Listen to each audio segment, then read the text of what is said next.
పరిశుద్ధ గ్రంథం బైబిల్లో నుండి మత్తయి సువార్త 2వ అధ్యాయము. బైబిల్ ఉన్న వారందరూ తీసి చదువుదాం. మత్తయి సువార్త 2వ అధ్యాయము 2వ వచనాన్ని అందరం కలిసి చదువుదాం. మత్తయి సువార్త 2వ అధ్యాయం 2వ వచనం. యూదుల రాజుగా పుట్టినవాడెక్కడనున్నాడు? తూర్పు దిక్కున మేము ఆయన నక్షత్రమును చూసి ఆయనను పూజింపవచ్చితిమని చెప్పిరి. దానియేలు గ్రంథము 3వ అధ్యాయము.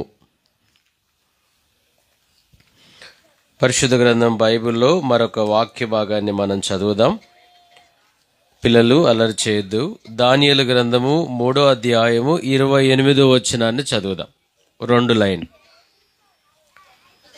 నెబుకద్నెజరు, షడ్రకు, మేషకు, అబేద్నెగో అను వీరి దేవుడు పూజార్హుడు. సృష్టికర్త, జగద్ రక్షకుడు, నమ్మిన వారికి పరలోక రాజ్యమిచ్చే యేసుక్రీస్తు ప్రభువారి ఘనమైన నామములో ఈ యొక్క ప్రీ లేదా సెమీ క్రిస్మస్ వేడుకకు ఆహ్వానించబడిన మనం అందరము ప్రత్యేకంగా స్థానికంగా సంఘానికి, కర్మేల్ సంఘానికి, దేవుని సేవకులకు లేదా కష్టపడిన యవన సంఘానికి హృదయపూర్వక వందనములు తెలియజేయుచున్నాం. ఆయా ప్రాంతాల నుంచి వచ్చిన సంఘాలు, పెద్దలు, ముఖ్యంగా శ్యామ్ నగర్ నుంచి వచ్చిన పెద్దలు, రాజకీయ ప్రముఖులు, ఈ రీతిగా ఆయా డిపార్ట్మెంట్స్ వచ్చిన వారిని కూడా మరొకసారి యేసు ప్రభువారి ఘనమైన నామములో మిమ్మను మాకిచ్చిన అధికారమును బట్టి అభినందిస్తూ ఆశీర్వదించుచున్నాము. దేవుడు ఈ చదవబడ్డ మాటలు ఒక 30 నిమిషాలు మన అందరి వినికిడిలో ఆశీర్వదించి దీవించాలని కోరుచున్నాడు. మీరెవరైనా సరే అన్యదా భావించకుండా ఈ పరిశుద్ధమైన దేవుని మాటలు వినాలని ఒక దేవుని సేవకునిగా చేతులెత్తి బ్రతిమాలుచున్నాం. సో క్రిస్మస్ అనే మాట ప్రపంచమంతా సుపరిచితమైన మాటే.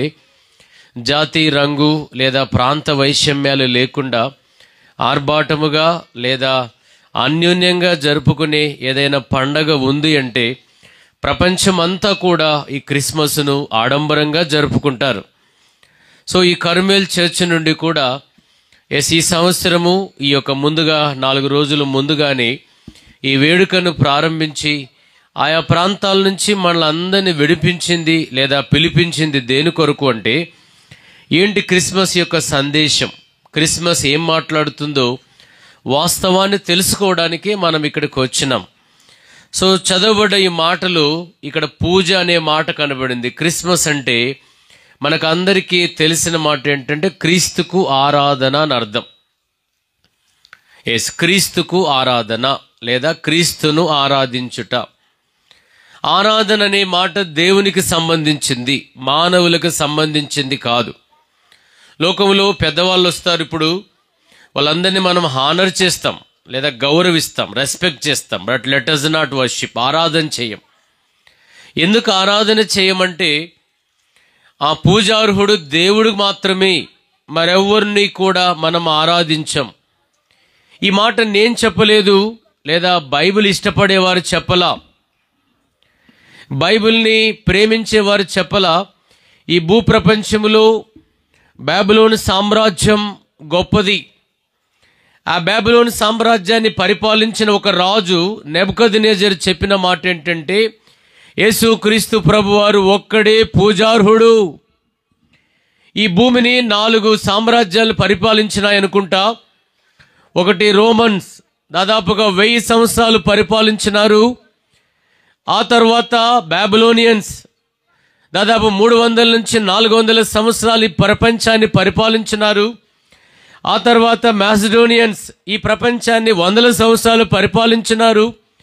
ఆ తర్వాత గ్రీక్, వీరు కూడా కొన్ని సంవత్సరాలు ప్రపంచాన్ని పరిపాలించినప్పటికీ, అయితే ఈ సందర్భములో నెబుకద్నెజరు చెప్పిన మాట ఏంటంటే, యేసుక్రీస్తు ప్రభువారు పూజార్హుడు. ఈ లోకములో ఎన్నో వ్యక్తులు, వ్యవస్థలు వచ్చినాయి. ప్రపంచమంతా కూడా యేసుక్రీస్తునే ఆరాధించడానికి అంత కారణమేంటి? ఆ కారణమేంటో ఒక్క విషయాన్ని చూసుకొని ఇక్కడి నుంచి మనం అందరం కూడా ఆ క్రిస్మస్ దీవెనలతో వెళ్ళాలని ఆశపడుతున్నాం. బహుశా ఇది తక్కువ వాళ్ళదని, లేదా ఒక ప్రాంతం వాళ్ళదని, ఇది మాకు సంబంధించింది కాదని ఒకవేళ నీకు ఈ ఆలోచన ఉంటే, ప్రియ సహోదరి సహోదరుడా, అన్నదా భావించకుండా ఈ 10 నిమిషాలు ఈ క్రిస్మస్ సందేశాన్ని వింటే వాస్తవమేంటో, యేసు ప్రభువారు భూమి మీదకి ఎందుకు వచ్చినాడు, గొల్గోత కొండపైన యేసు ప్రభువారి రక్తం ఏరులో ఎందుకు ప్రవహించిందో, యేసు ప్రభుకే ఎందుకు శీలలు కొట్టినారు, యేసు ప్రభుకే ఎందుకు మేకలు కొట్టినారు, యేసు ప్రభుకే ఎందుకు పక్కలో బెల్లం పొడిచినారు, యేసు ప్రభువే ఇంత ఘోరమైన మరణం పొందడానికి కారణమేంటి, ఇది తెలుసుకొని వెళ్ళాల్సిందే. ఇక్కడి నుంచి నువ్వు తెలుసుకొని వెళ్ళాల్సిందే. కాబట్టి తూర్పు దేశపు జ్ఞానులు యేసు ప్రభును చూడ్డానికి వచ్చినారు. వచ్చి వాళ్ళు అడుగుతున్న మాట చదవండి. మత్తయి సువార్త 2వ అధ్యాయం 2వ వచనం. యూదుల రాజుగా పుట్టినవాడు ఎక్కడున్నాడు? నక్షత్రమును చూసి. సో ఇక్కడ వారు అడుగుతున్న మాట ఏంటంటే, మేము ఆయన్ను పూజింపవచ్చితిమి. యేసు ప్రభుని పూజించడానికి కారణం ఏంటి? ఆ కారణమేంటో దానియేలు గ్రంథంలోనే ఉంది. చూసుకొని మనం ముందుకెళ్దాం. రండి, దానియేలు గ్రంథం 3వ అధ్యాయం 28వ వచనం. వీరి దేవుడు పూజార్హుడు, ఆయన దూతనంపి తన ఆశ్రయించిన ఆ దాసులను రక్షించను. చాలండి. ఎందుకు యేసు ప్రభువారు పూజార్హుడంటే, యేసు ప్రభువారికి ఒక పేరుంది. ఆ పేరు ఏంటంటే రక్షకుడు. Jesus Christ is a saviour of the world. అందుకే లూకాసు వార్త 2వ అధ్యాయం 10వ వచనములో దూత పలికిన మాట, ఆ మాట ఏంటో చదువుదాం. కొన్ని వచనాలు చదివితే బాగుంటుంది. ఎందుకంటే బైబిల్ లేకుండా మనము లేం. బైబిల్ పలుకుతున్నదే మనం ఇప్పుడు పలుకుతున్నాం. ఆ దూత, భయపడకుడి, ప్రజలందరికీ మహా సంతోషకరమైన సువర్తమానము తెలియజేయుచున్నాను. దావీదు పట్టణమందు రక్షకుడు పుట్టి ఉన్నాడు. చాలండి. సో యేసు ప్రభు వారిని పూజించడానికి చాలా కారణాలున్నాయి. అందులో ఒక కారణం ఏంటంటే ఈజ్ ఏ సేవియర్, ఆయన రక్షకుడు. లోకములో శిక్షకులు ఉన్నారు, రక్షకులు లేరు. యేసు ప్రభు వారి కంటే ముందే, దయచేసి అనగా భావించకండి, త్రేతాయుగంలో ఒక మహాత్ముడు పలికిన మాట, దుష్ట శిక్షణ, శిష్ట రక్షణ. ఈ భూమిని 4 కాలాలతో విభజిస్తారు.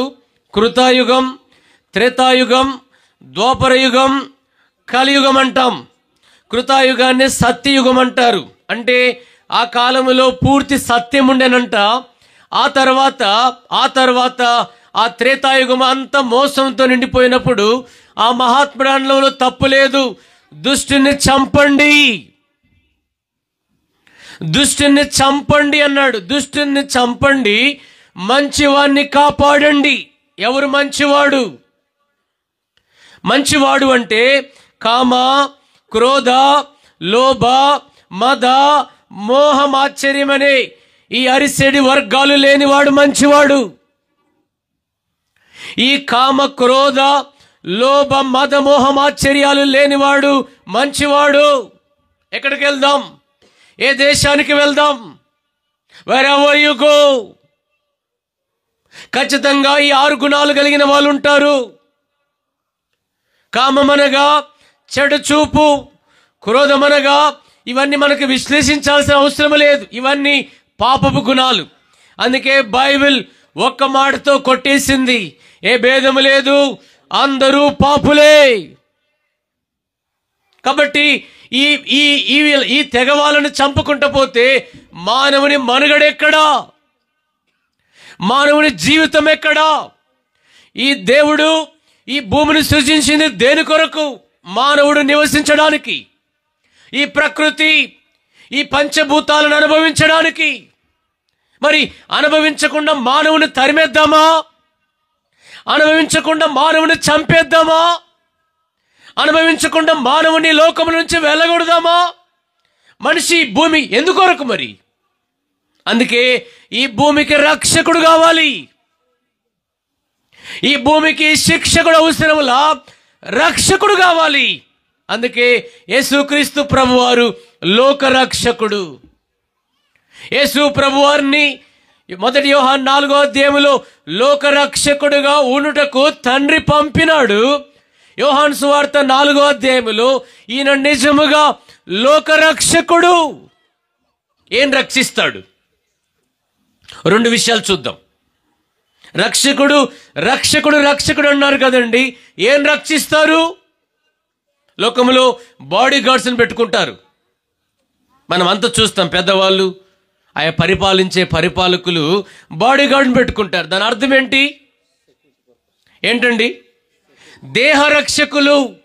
ఎవరైనా వారి మీద దొమ్మిగా పడకుండా, ఎవరైనా వారిని ప్రాణహాని చేయకుండా వారిని కాపాడడానికి దేహ రక్షకులు.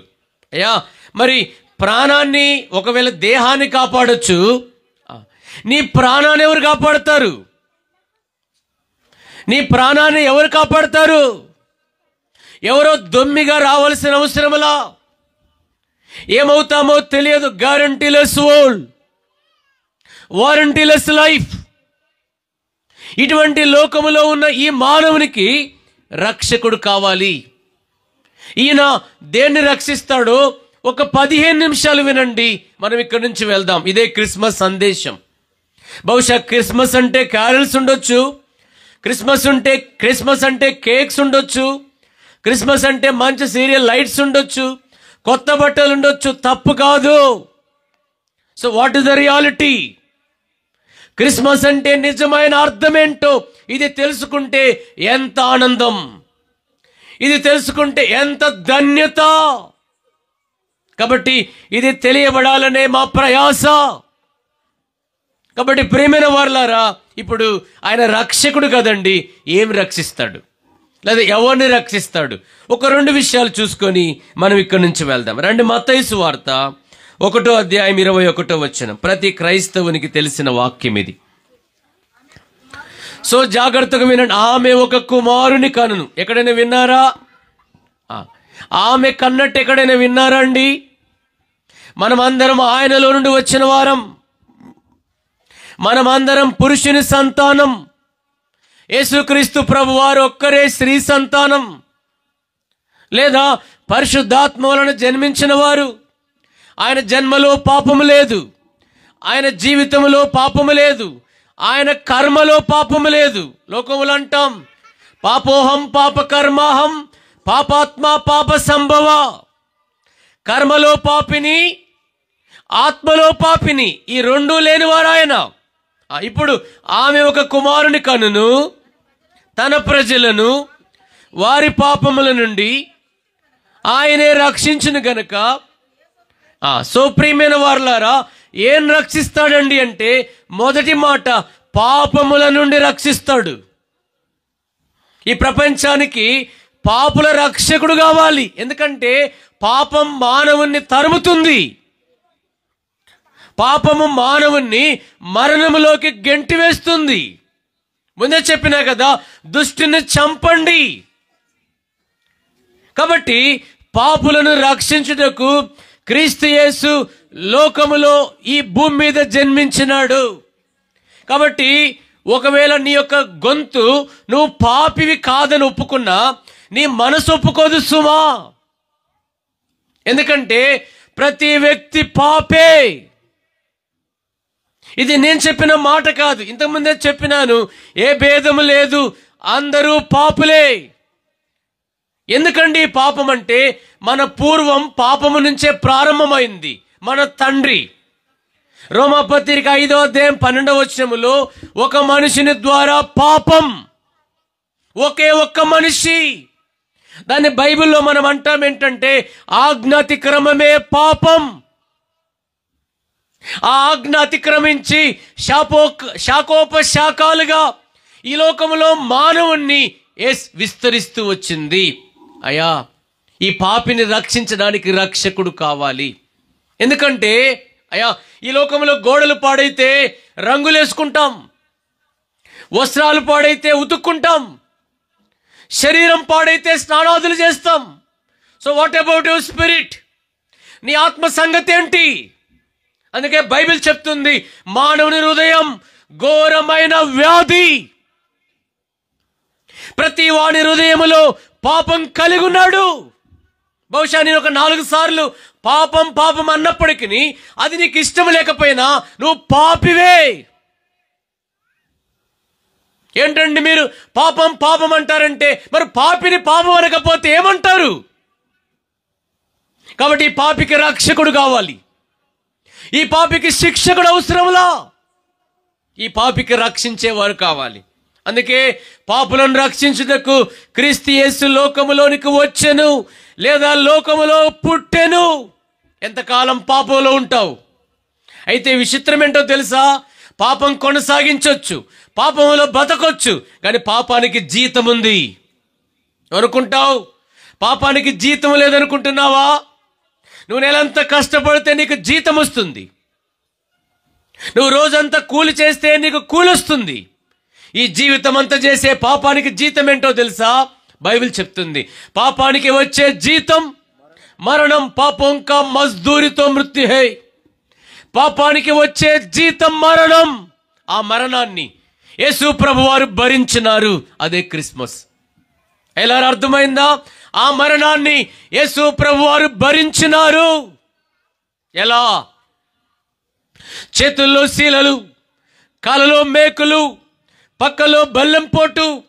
యేసయ్య శరీరం నాగడి చాళ్ళ వలె దున్నబడింది. గొల్గోత కొండ నుండి యేసు ప్రభు రక్తం ఏరులై ప్రవహించింది. నీ కొరకే, నా కొరకే.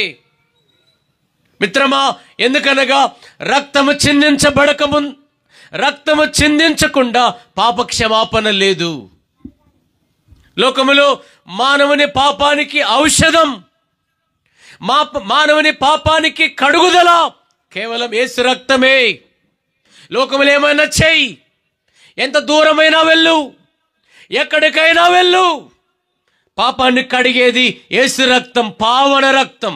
ఇది తెలియకుండా 21-22 సంవత్సరాల వరకు కూడా నేను పాపిని ఒప్పుకోలా. నా పేరు నరసింహారావు, మా నాన్నగారి పేరు వెంకటేశ్వరరావు, మా అన్నయ్య పేరు నాగేశ్వరరావు.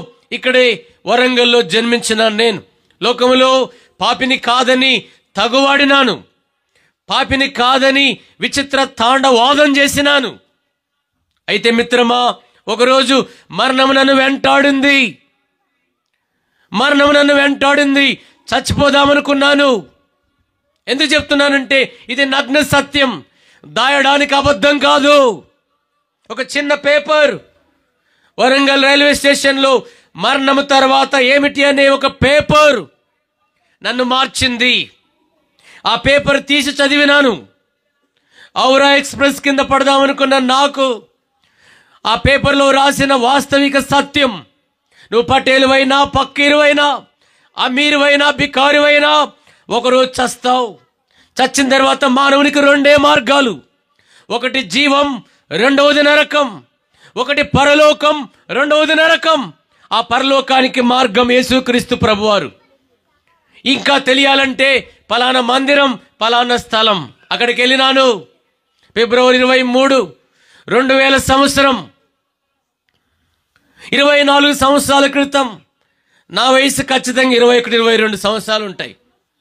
సో ఆ రోజు దేవుని సేవకుని మాటలు నేను విన్నాను, నా జీవితం అంతా చెప్పినాను. ఆ రోజే నా హృదయంలోకి ప్రభు వచ్చినారు. मेरे दिल में यीशु आया, मेरे जीवन, मेरे जिंदगी बदल गया. मेरे भाई बहनों, खुदावंद यीशु मसीह की कोई दूसरा नहीं. ఈ పాపి కొరకే ప్రాణం పెట్టింది యేసు ఒక్కరే.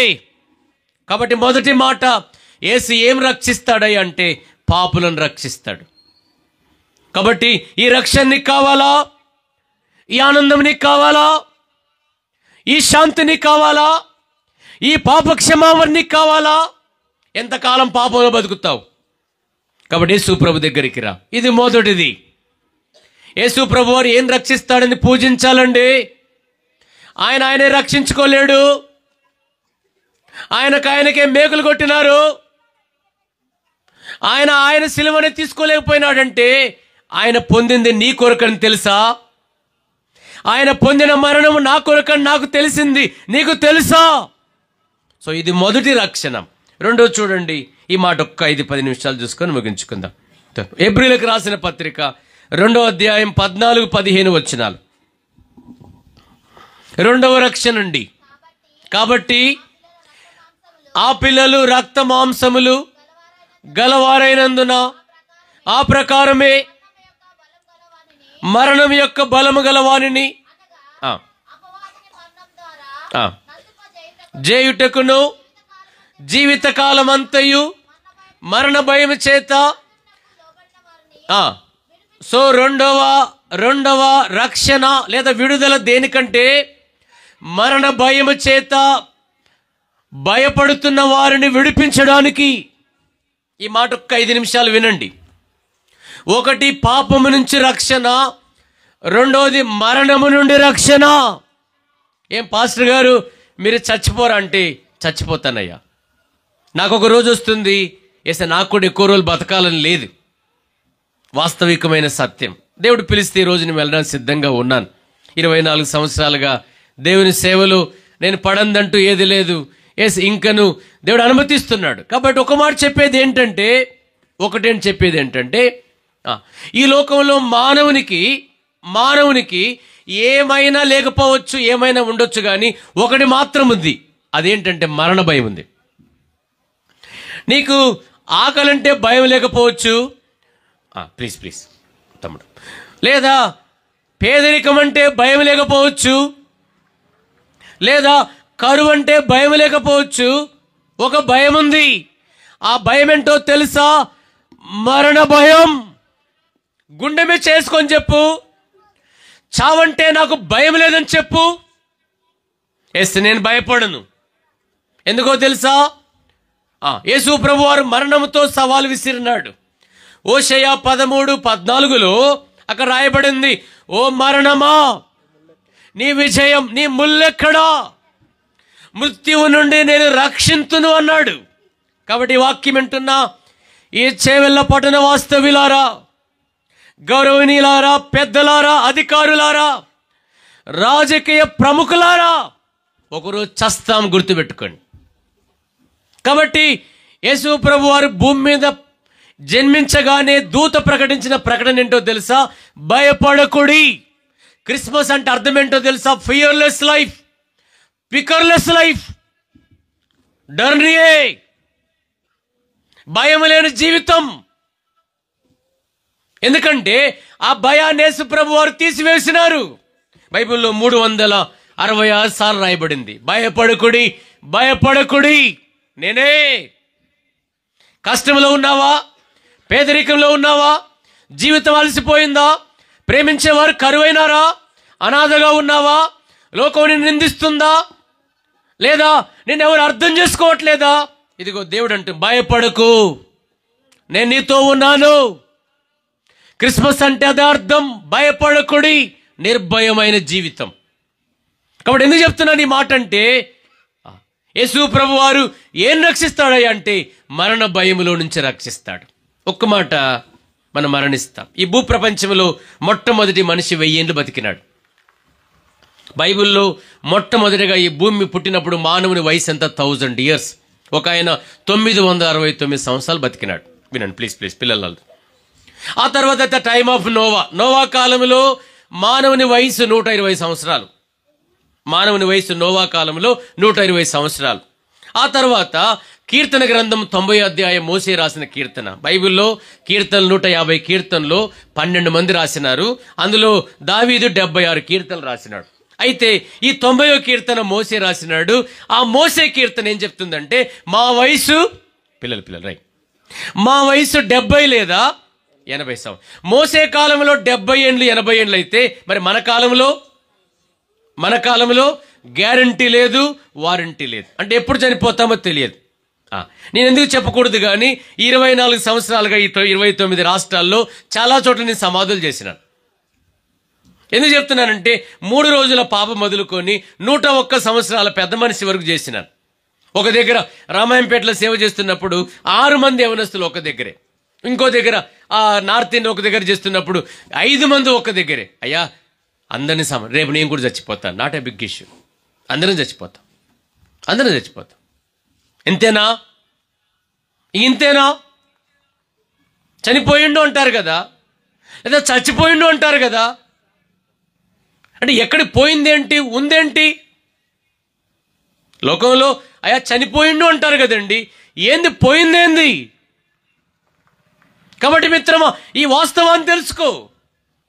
ఇది తెలుసుకుంటే మానవుడి జీవితం సార్థకమైనట్టే. ఎందుకు బతుకుతున్నామంటే చాలా మంది అంటారు खाने के लिए, पीने के लिए, जलसा और मजा के लिए. ఇంతేనా?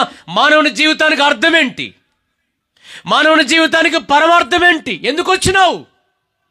ఈ 50 ఏండ్ల 60 ఏండ్ల బతుకు దేని కొరకు? సత్యాన్ని తెలుసుకోవడానికి. నువ్వు ఎందుకు వచ్చినావో తెలుసుకోవడానికి, ఏమవుతావో తెలుసుకోవడానికి. ఇది తెలియకుండా బతుకుతే మీనింగ్లెస్. లోకంలో అక్కలకు దక్కల్లై, జంగల్కు దర్వాజనై, ఈమాన్ వాలికి ఖుదా జమానత్, బేఈమాన్తో కోనే జమానత్ బాయ్. లోకంలో ఏంటి జీవితం? ఆ ఇమాన్దారి ఎవరు?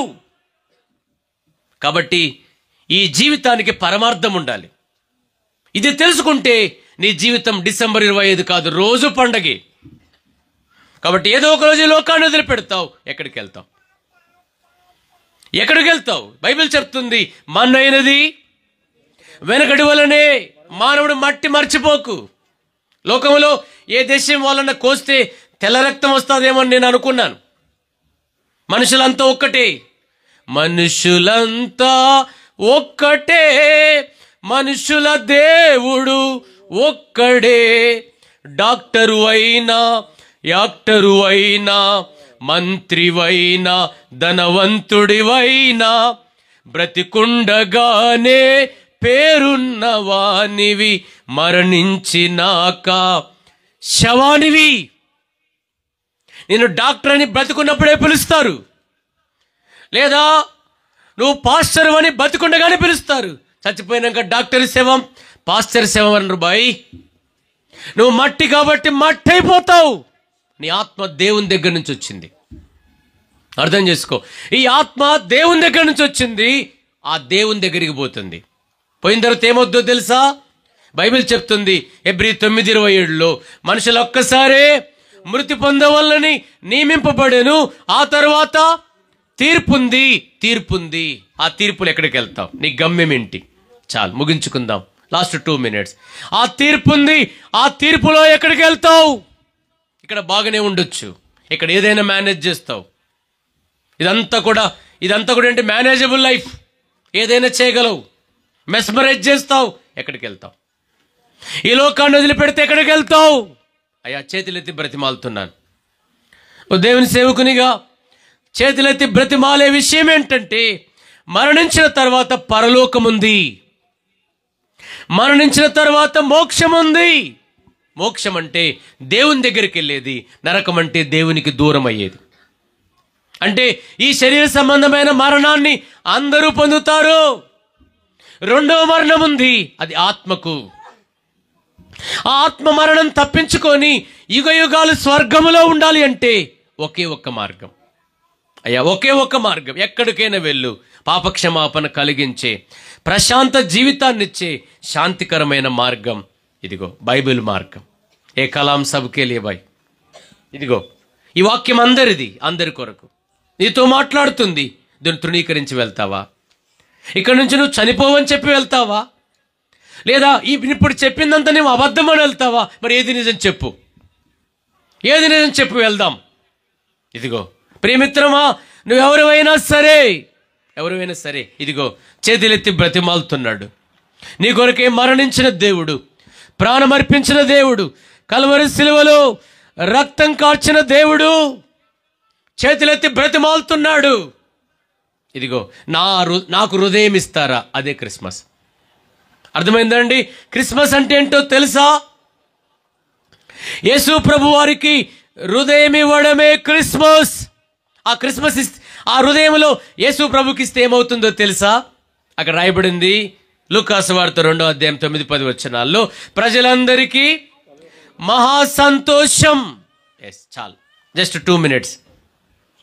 ప్రజలందరికీ మహా సంతోషం. ఇప్పుడు చెప్పు, లాస్ట్ మాట, నీకు సంతోషం ఉందా?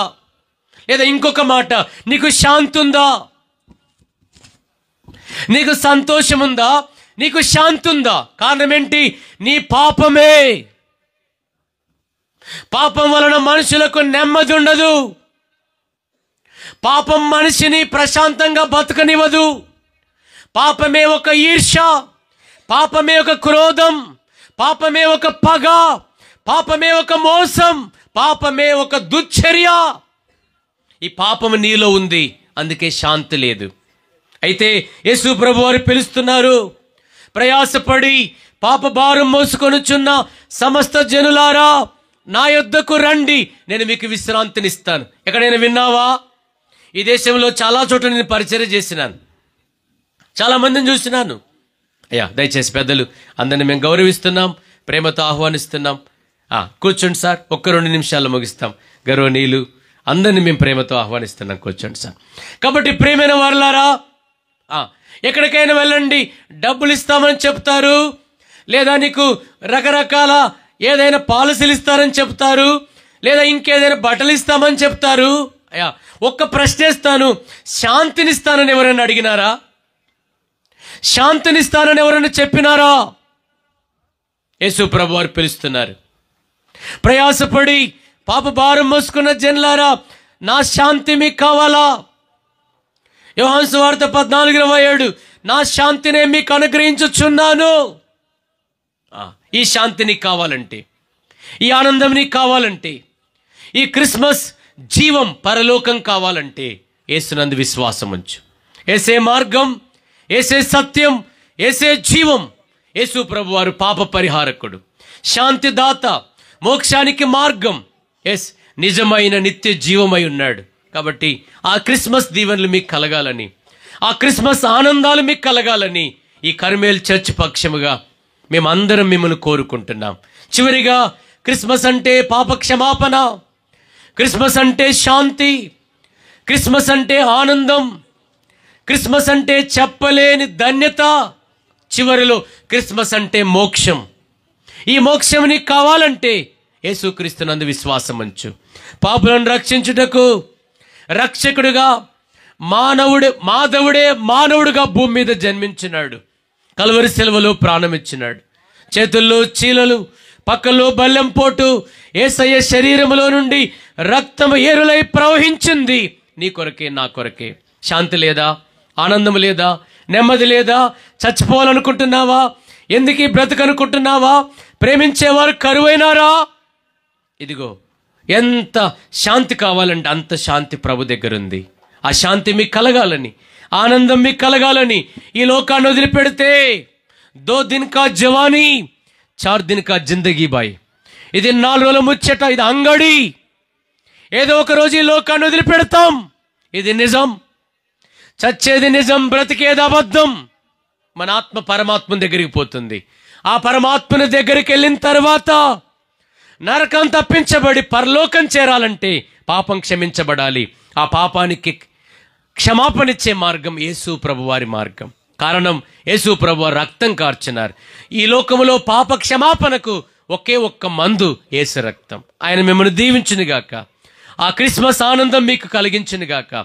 డిసెంబర్ 25 కాదు, every day, every moment, in any situation, in any happen, in any problem, ఏ పరిస్థితిలోనైనా నిజమైన క్రిస్మస్, నిజమైన ఆనందం, నిజమైన శాంతి, నిజమైన మోక్షం ఆ యేసు ప్రభు ద్వారా మీకు కలగాలని కోరుకుంటూ మరొకసారి మిమ్మల్ని అందరినీ యేసు ప్రభు వారి నామములో దీవిస్తూ ఒక్కసారి కళ్ళు మూసుకోండి, ప్రార్థన చేద్దాం. మీరున్న స్థలంలో కళ్ళు మూసుకోండి. అయ్యా, గుండెను తెరవండి, అనగా హృదయాన్ని తెరవండి. నువ్వు పాపివి కాదని నీ గొంతు చెప్పినంత మాత్రాన నీ హృదయం చెప్పదు. ఆలోచన లేదా? ఆలోచన లేదా? చూపు లేదా? తలంపు లేదా?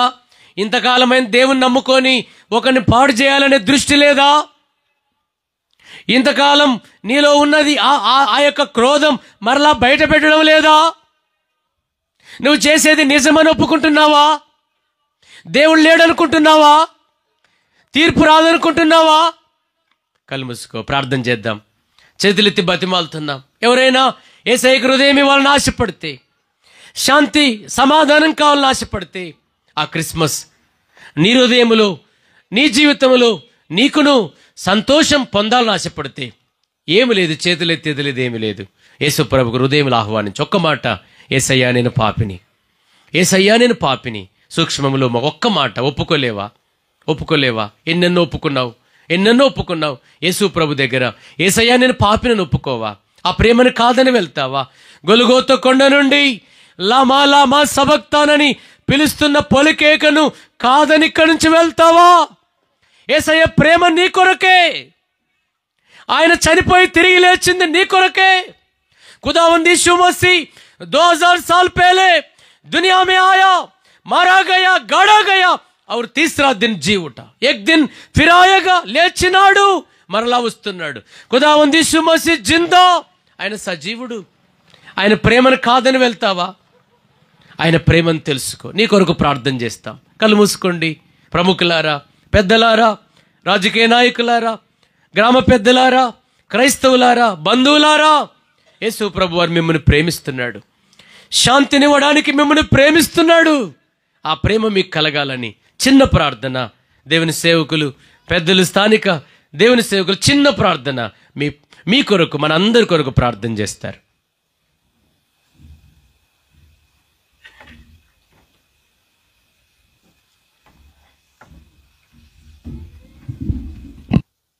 ప్రియమైన సహోదరులారా,